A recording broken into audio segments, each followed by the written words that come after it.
తెలంగాణ కాంగ్రెస్ లో ఒక పెద్ద పంచాయతీకి పరిష్కారం దొరికిందా? దాన్ని అమలు చేస్తే పార్టీలో ఎప్పటినుంచో రగులుతున్న ఒక వివాదం సమసిపోతుందా?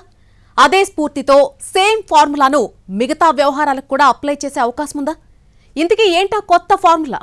దాంతో ఎలాంటి సమస్యలకు చెక్ పెట్టే అవకాశం ఉంది? తెలంగాణ కాంగ్రెస్ లో పాత కొత్త పంచాయతీ ఎప్పటినుంచో జరుగుతోంది. నామినేటెడ్ పోస్టుల భర్తీ లాంటి సందర్భాలు వచ్చినప్పుడల్లా అది ఇంకా పెరిగిపోతోంది. ఈ క్రమంలో తాజాగా సహకార పరపతి సంఘాల పాలక మండళ్లను కూడా నామినేటెడ్ విధానంలో నియమించాలని నిర్ణయించింది ప్రభుత్వం.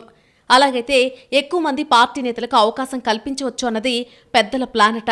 అయితే అసలు సమస్య ఇక్కడే వచ్చింది. నామినేటెడ్ పద్ధతిలో పార్టీ తరపున అవకాశాలన్నీ ఎక్కువగా కొత్త వాళ్లకే వెళ్తున్నాయని, దశాబ్దాలుగా జెండా మోసిన మా సంగతేంటని పాత నేతలు నారాజవుతున్నారట. దీనిపై పీసీసీ అధ్యక్షుడు మహేష్ గౌడ్ కూడా అభ్యంతరం వ్యక్తం చేసినట్టు తెలిసిందే. దాంతో దీనికొక పరిష్కార మార్గాన్ని కనుగొనే కసరత్తు జరిగినట్టు తెలిసిందే.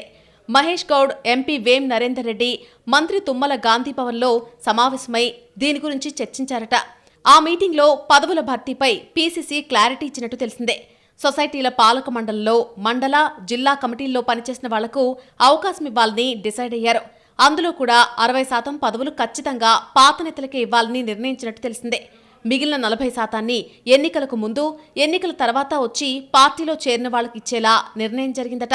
ఇక మండల కమిటీల్లో కూడా 3 ఏళ్లు పనిచేసిన వాళ్లను కంటిన్యూ చేయకుండా కొత్త వాళ్లకు అవకాశం ఇవ్వాలని నిబంధన పెట్టింది పార్టీ.